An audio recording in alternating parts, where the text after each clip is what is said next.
Hello and welcome to a new video. Today I'll be giving my opinions on T channels in general, a couple specific creators, and a couple stories and stuff that have been bugging me on YouTube lately. So with that being said, let's dive on in.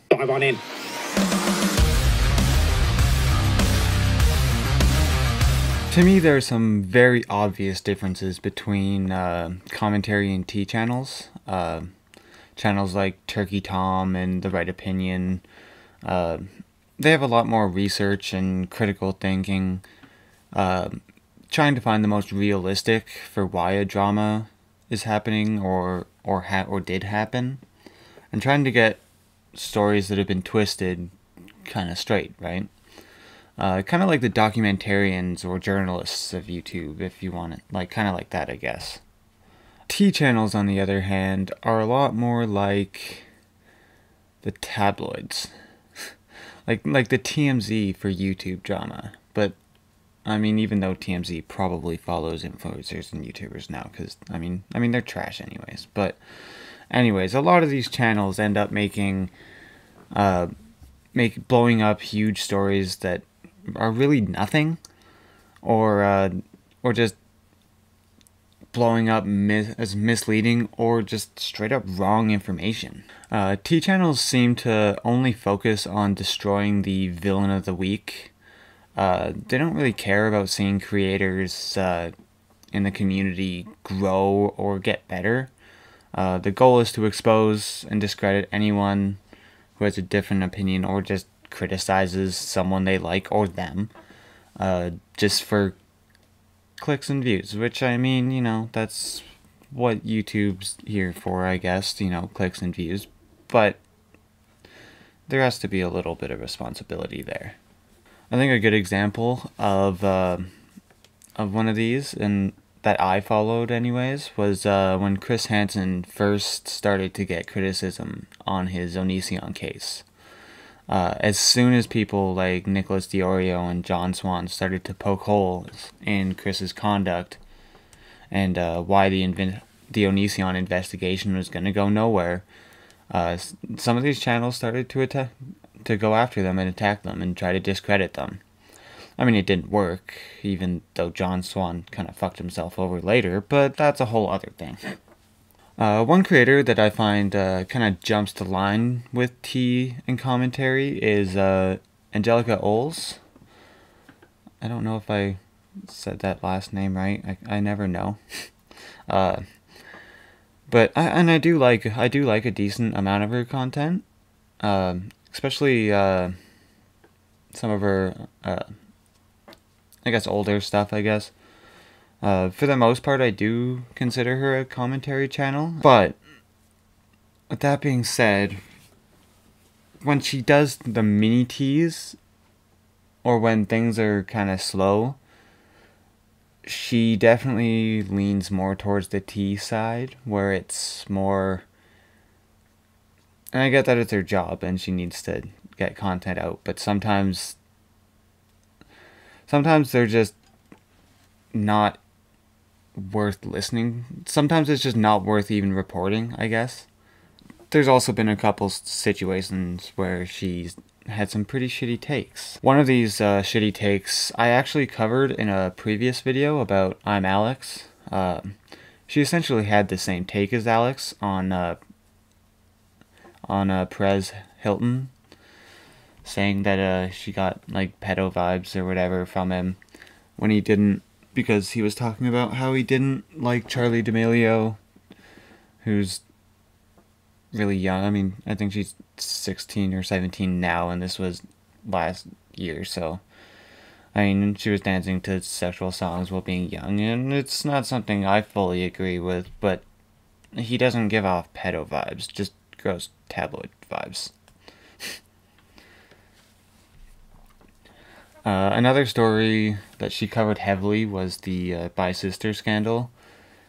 And like a lot of other people, she did get swept up in the spectacle and dove onto Toddy's side. And I don't really blame her for that. But she did make one comment that always really bugged me, and I'll put a clip right here.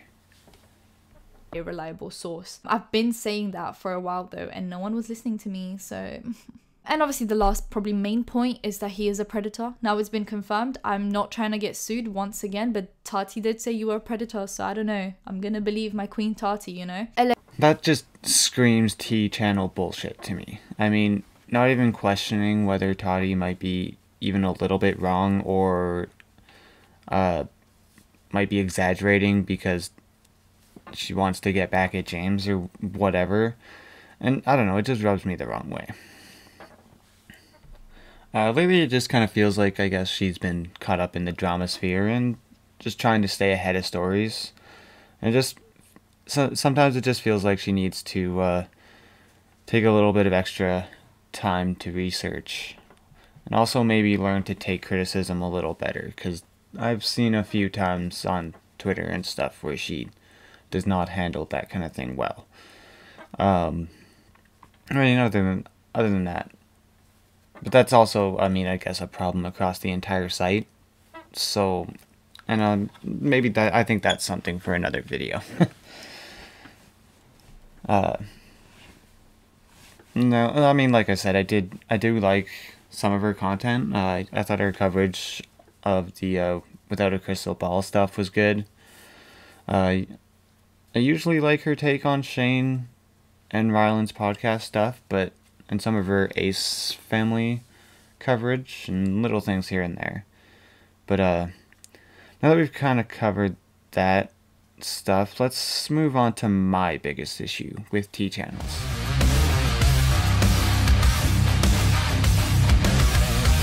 My biggest issue with T-channels and even some commentary channels is that it seems like they don't know when to just leave a creator alone. They don't seem to realize that these creators are doing this on purpose sometimes. Like Onision. Maybe not so much Trisha Paytas anymore. I think she's been kind of... It seems like she's been better recently, but, I mean, which is good. If she's grown and stuff, that's good.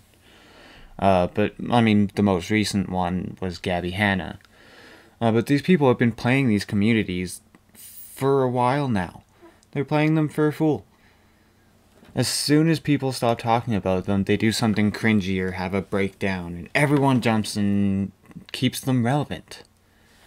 I'm not saying that we let them, you know, completely do their own thing and, like, not completely forget about them, like forever. Like, especially, like, guys like Onision. Like, we need to check and make sure that they're not doing anything really bad and make videos on those things. Not when they start drama and everyone jumps in for clicks and views, which, like I said, point of the site, but should be more responsible. The situation that really honestly pushed me to make this video was Gabby Hanna's recent tirade. I guess I'll give a brief overview of it. So about 6 months ago, Gabby sent Rachel Oates her new poetry book to review because she had reviewed her previous works, and Rachel reviews a lot of books. You know, she gave her last book a fairly negative review because it wasn't great. But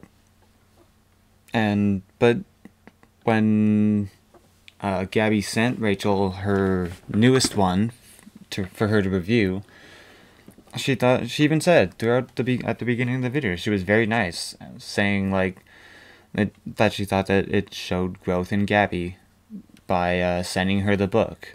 And yeah, she was critical after that, but she wasn't gonna lie and be like overly nice just because Gabby sent her the book. Then fast forward to a couple weeks ago, still like 5 months after her review, Gabby decided to go after Rachel on various social media platforms, getting her followers all riled up and going after her as well.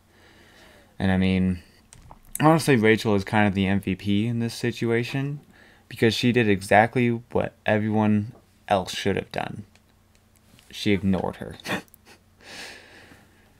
So when Gabby didn't get the response she wanted, she moved on and attacked various other people, and a lot of them indulged her.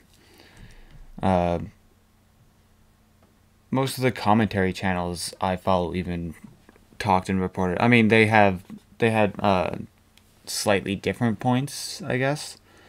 Not just talking about the tirade, but about how they think that, you know, Gabby's kind of a bully. And I agree, and I feel like Gabby does poke and poke and poke, and then people react, and she's like, oh, you guys are bullying me. And that's why I have never liked Gabby Hanna. But I think sometimes we just need to leave her to scream at nothing.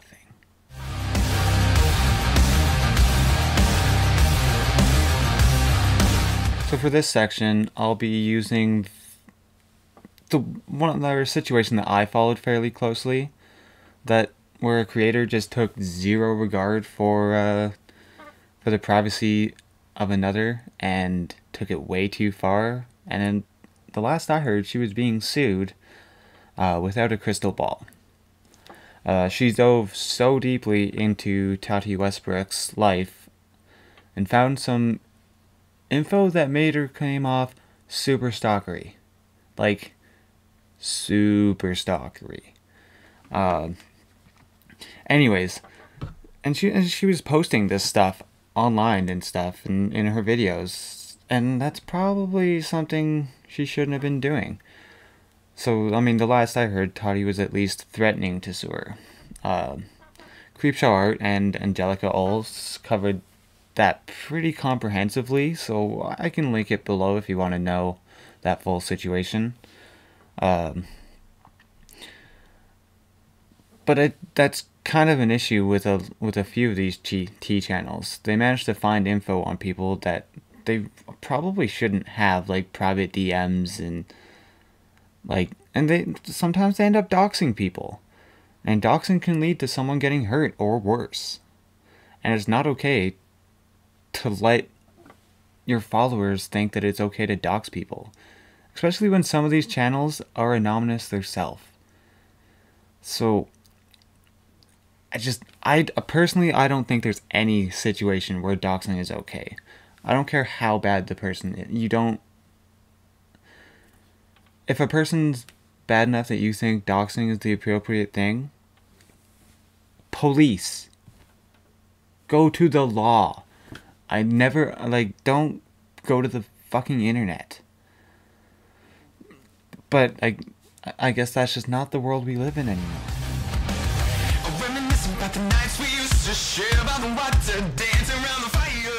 Now I know, as long as there are celebrities and influencers and famous people, I guess, this type of content will always exist.